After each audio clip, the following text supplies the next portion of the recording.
Hi everyone, it's Jake, Nadia, this is Sedona, this is Buddy, and that's Babu, and today we're going to talk about Poor Things, something that we've been wanting near our theater for so long, and it finally happened, so we're really excited for this review. We have no idea what each other thinks, but I have a slight idea what you might think. Well, if you've ever seen Lobster, the movie, it's like this movie for me, some movies you just have to have visceral reaction, and this movie is definitely that for me. It was really disturbing. The whole movie was super disturbing. I mean, in the context of the characterization, acting, directing, costume, I thought it was an 8 out of 10.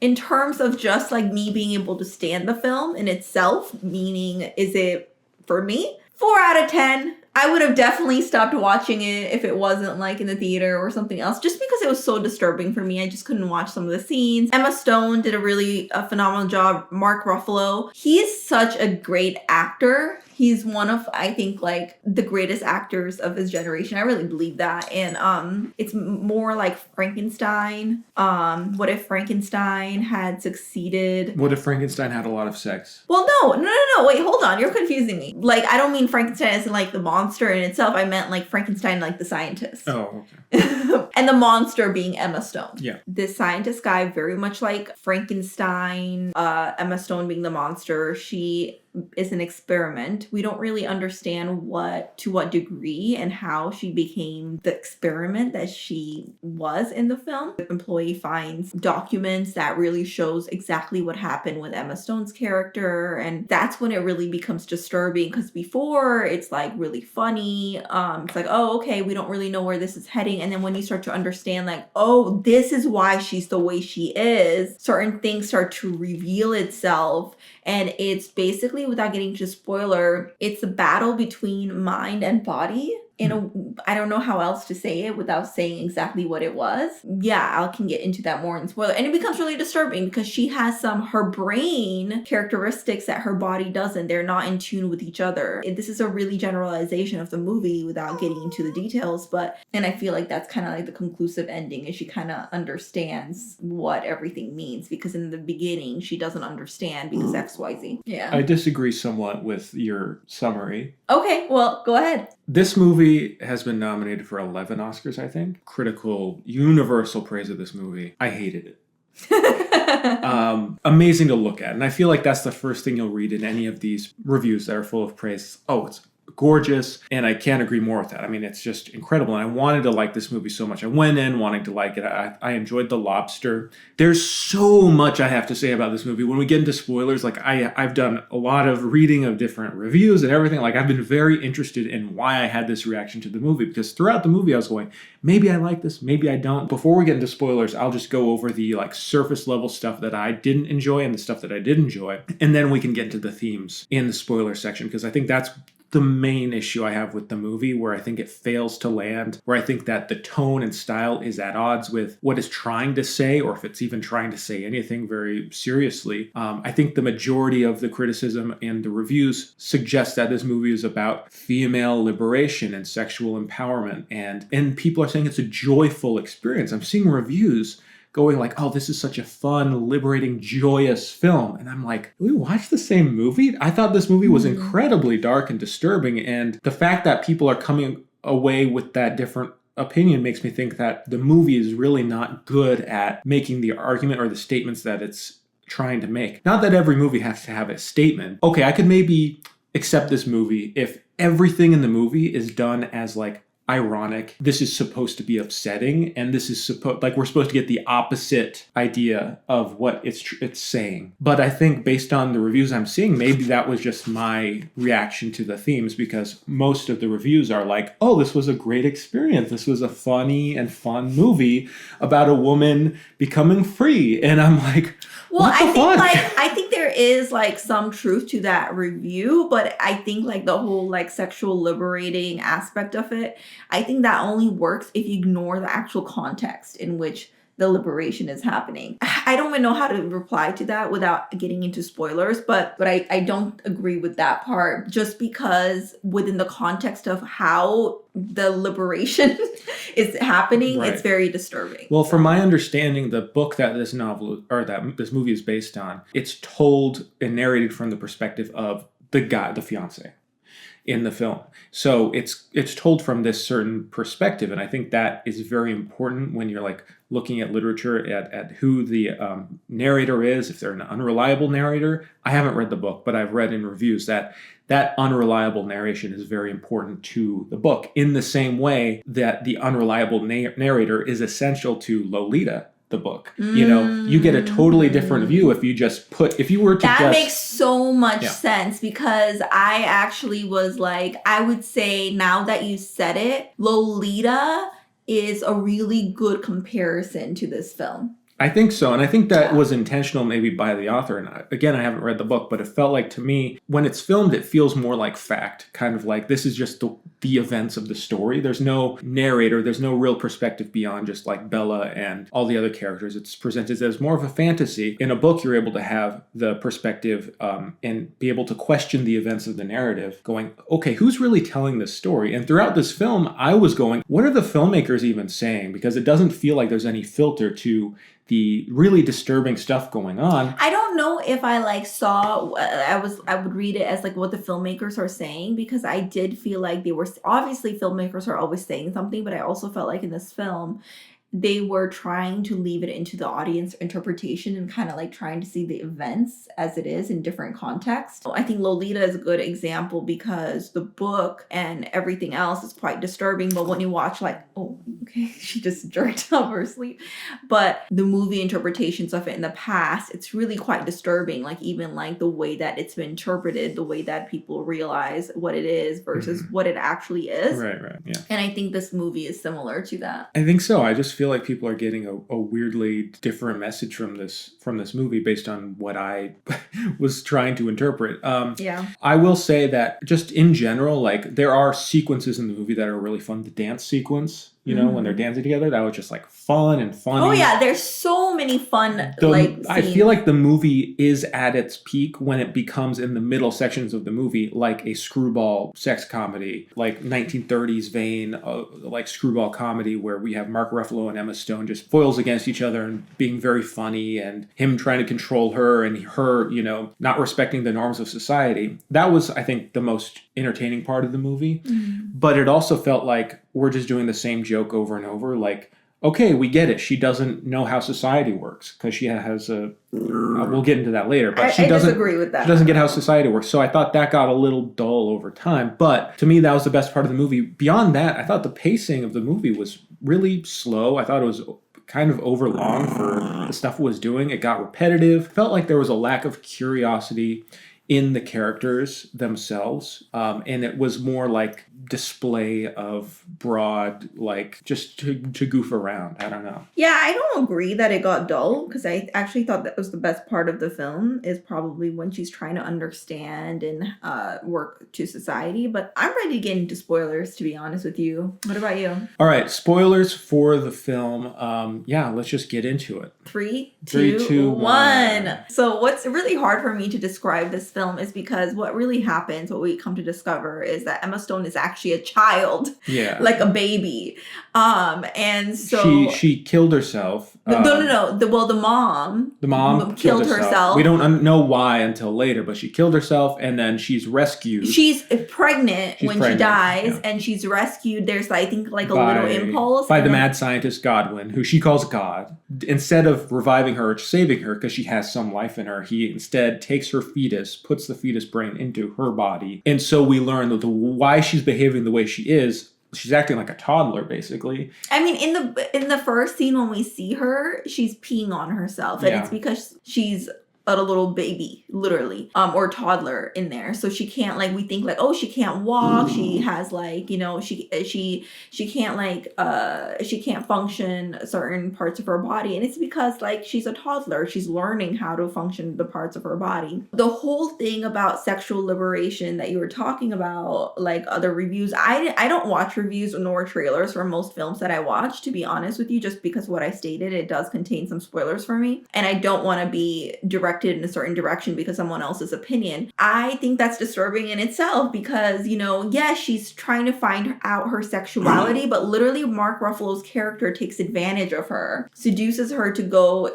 like, he clearly can see that she's not, like, understanding everything that's happening. He takes advantage of her innocence, and then she has a lot of sex, but it's like she's probably still like a preteen at that time. I don't know the timeline of her age, but she doesn't age very much in the film. Her physical body doesn't. Yeah, if she was an adult, but this is a baby in an adult's body trying to understand. So, like, I don't understand how that can be sexually liberating. So some of the reviews that have defended that decision have said, like, well, they say her brain is developing at a rapid rate so that she grows. So, like, yeah, by the end of the film, maybe she's like a mature woman. Clearly, like, when you look at the context of the movie and how Emma Stone is performing, she is literally behaving like a toddler when she's having sex. Well, like the dinner scene, where like Mark she doesn't Ruffalo understand goes, what sex is. Like when Mark Ruffalo goes, and it takes her to a dinner, and she doesn't know how to behave, and she's like being very like she's becoming like a preteen, where it's like, yeah, say this words, you don't say this and stuff. She doesn't understand, much like a child doesn't understand. So the idea of it being sexually liberating would be like if she was an adult and doing the things that she was doing, then yeah, I'm fine with that. Sexual liberating, sure, I understand that. But a person who's being taken advantage of, hostage by an adult, Mark Ruffalo doesn't understand that she's a baby, but he clearly understands that there's something like not. You could say it's a satire, and there are people saying it's satire of like, oh, how men want women who are underdeveloped or basically children, child mind, and want to take advantage of them. And there's Lolita element, and it could be a criticism of it. And I think if with the right kind of framing, it would be an interesting critique of that. But instead, the movie seems to just be framing it as, oh, look at her getting all this sexual freedom. I don't think it is framing it that way a lot of times. I think once we have that, when we understand that, I don't think it's like repetitively telling us she's a child, but I think like we understand as an audience with the revelation of who she really is, that like we are able to make our own judgment, and that's like, it's just showing the and that's what I appreciated about the film. Well, clearly the director is trying to get a rise out of the audience because of the way it is framed. Like, it's confrontational, which I think that's fine, but the way it goes about it is so deeply unsettling that it's hard to want to go on with the movie after when we learn that her brain is basically that of an infant. The very next scene is her learning masturbation. And it's very, again, the way it's framed, it's very leering. And I think people who are saying like, oh, this is such a feminist film, felt to me very male gazy, very much like we're leering at her body and at the way she and I'm not saying it can't be feminist if it's written by a man, but the way it is framed and viewed through the camera lens, it feels extremely like objectifying. I don't know. Yeah, and if she's growing at a rapid rate when she becomes a prostitute in France, that part, maybe she's a teenager. I mean, I could assume because she's trying to like, that's when she goes to school and it's like, oh yeah, I'm interested in like, medicine. And then she's like making decisions for herself. But I guess like when you think about it, like if you take out like Emma Stone, right? And if you see the brain of the child, if the child in itself was developing really fast and you see a teenager doing all that stuff, you wouldn't really always see it as a sexual liberating thing. You'd see it as like, okay, she's abandoned, she's been taken advantage of. And I think like the movie does have sexually liberating like context to certain scenes if you ignore that this is a child's brain, is that she's making decisions of herself. She's not allowing anyone to shame her for the decisions that she's doing with her own body. And I think that in itself, when you say like, okay, a woman is not like allowing any man to shame her for sexually being active, exploring, and all those things, sure, yeah, that's liberating and I'm all for that. But when you put it in the context of this is still a child, being like just taking advantage of being a prostitute, you wouldn't always like that in itself is disturbing. So I think like context is everything in that. So I don't understand how that could be liberating. I also think that what was also disturbing for me in this film, the scientist and the fiance ended up like doing the same thing to another girl. Oh Like, so yeah. like there's another baby. It's like they don't really care. It's not really a lesson. It's just more like very self-indulgent. So in itself, like the fact that it's another girl, and it's another baby that like gets transferred. So it's really not like, from my point of view, a feminist film. It's really going through a male gaze for pleasure because they miss Yeah. Emma Stone's character, that they're trying to recreate that in someone else. So really these people are just experiment. And yeah, Emma Stone has more of an autonomy later in the film, where she's like another prostitute that she ends up like, I think, having a little affair with. Like, hey, you have a baby scar. Do you have a baby? She's like, I didn't have a baby. And she goes back and asks God, that like, hey, was I pregnant? And then she learns like really identity or genesis of her own existence. And then she meets her mom's ex-husband, or her mom's husband. Right. So that's like disturbing in itself, because the dad doesn't know that he's like actually taking his daughter back home, Right. instead of his wife. And then so like the whole like that part is not really. Well, here's the reason why I think that whole sequence fits in the movie, because it does feel like, why are we doing this? Like, it felt like the movie's wrapping up and then we have this whole other thing where she's with the original husband. I feel like the reason why that's in there is to make her decision to stay with her fiance from earlier in the film and Godwin less of an issue, because it's like, well, your previous life, he was clearly like a literal sociopath. Like, Yeah. it's cartoonishly villainous in the most horrible way. And it's like, yeah, what he's doing and what he wants to do is horrible. And there are some parallels to how things actually were at the time period. But it's so over the top villainous that the fact that she's able to stay with people who wanted to imprison her in the house permanently and who violated her to put an infant's brain in her body. There's no like the whole movie, I kept thinking, like, when is the ball going to drop? When is she going to go, all right, these people have taken advantage of me and have done these horrible things to me, and I need to take ownership of my life. Instead, she goes back to them and is like, no, I'm going to kind of repeat the cycle. I'm going to continue on with these experiments. The scientist dying is like part of like, okay, well, you're not really with the person who did it. But then the fiance literally helped the scientist do it to another girl. So the fiance it's very dark and it's twisted. And at the end, she ends up transferring like this psychopath's brain, putting a donkey's brain or whatever. A goat's brain yeah. to that, which is whatever. But like, it's just also weird because she doesn't want him to die, because she's like, I wouldn't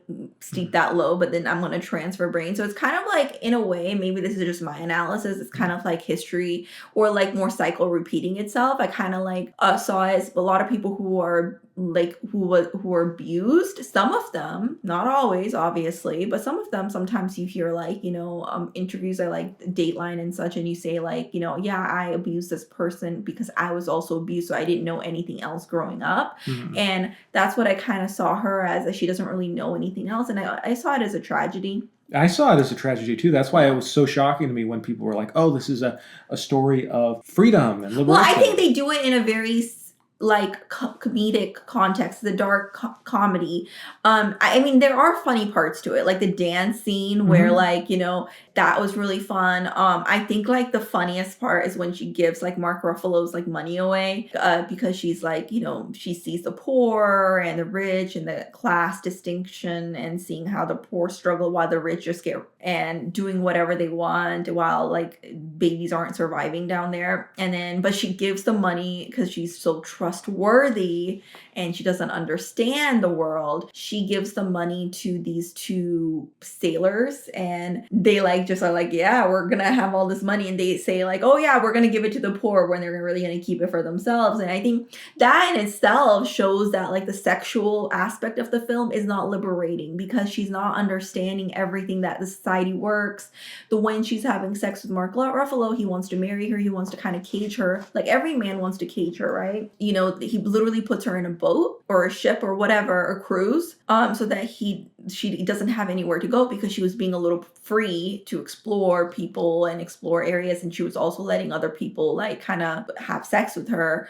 One thing is that the difference with the fiance as it's presented is that he like literally wants to marry her as a child, and then so he I just think, apologizes later, like, oh, sorry. yeah, but when he comes back, it's kind of like, oh, I actually care about you. I'm not gonna cage you. But it's kind of like, for me, what I saw it as, because like I said, he still did the same experiment with another girl, so he obviously doesn't know any better. I think I just saw it as like, okay, the movie's trying to kind of find a reason for her to come back to him. Mm-hmm. And because she's been so abused by all these other men, Mark Ruffalo's character, the psychopathic husband slash dad, that she's like, well, you're the only one who's letting me live my life and who's not shaming me for my decisions in the past, therefore I stay with you.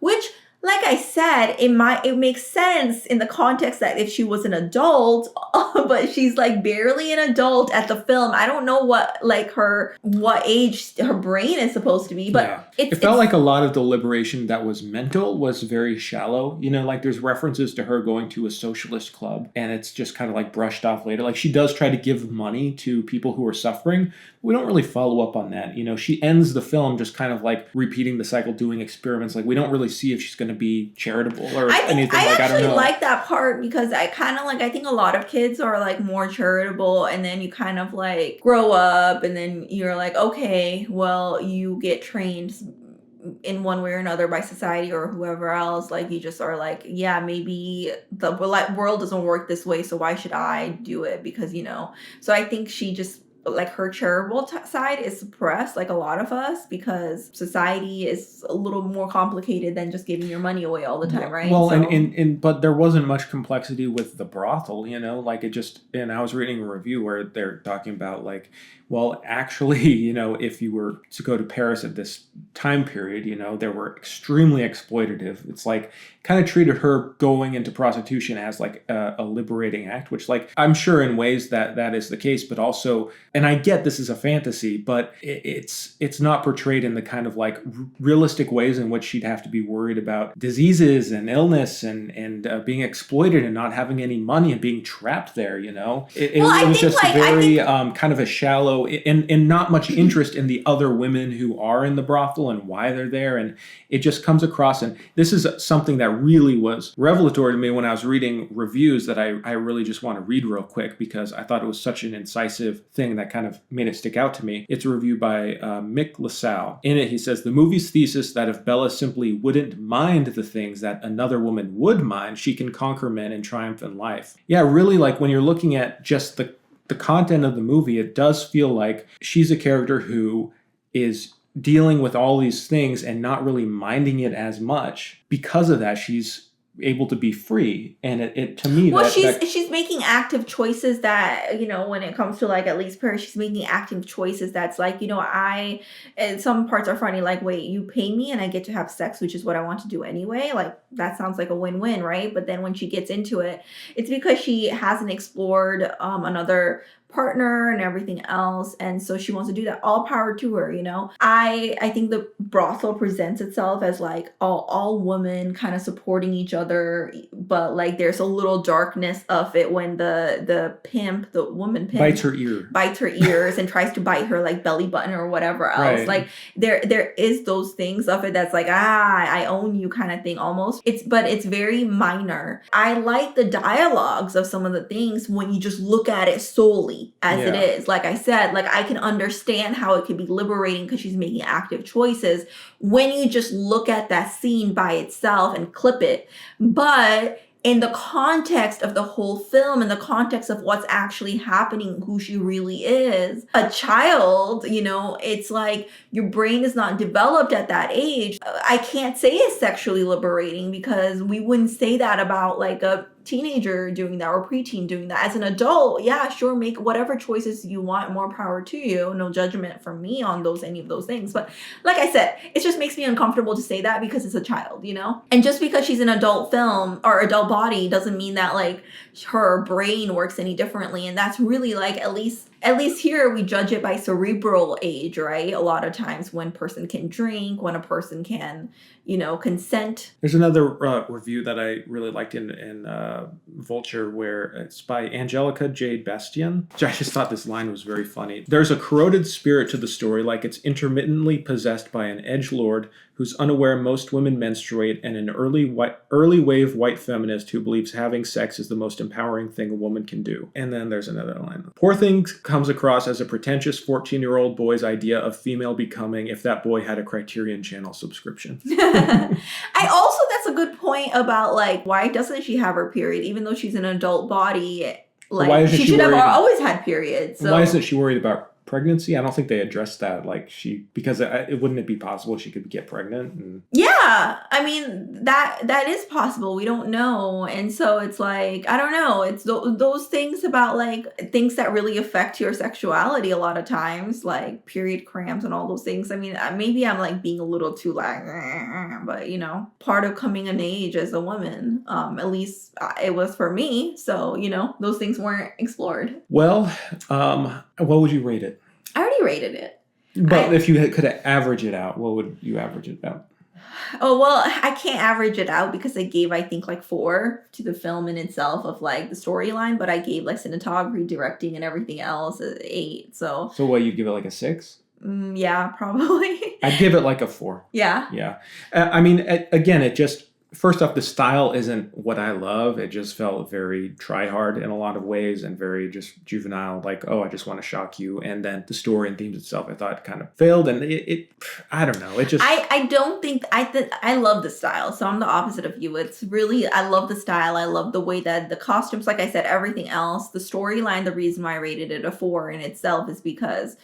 there are some gaps, but also it's just like, it's just not for me. It's more of a biased opinion about the 4 for me. Right. I totally get why people like it. If your prime ability to love movies, what you're looking for in a movie is like the style and the beauty and the aesthetics and the all of that. Like I get why people are loving this movie. And I think I even get why the Academy Awards body of voters, who is generally skews older, praising this movie and giving it tons of awards because...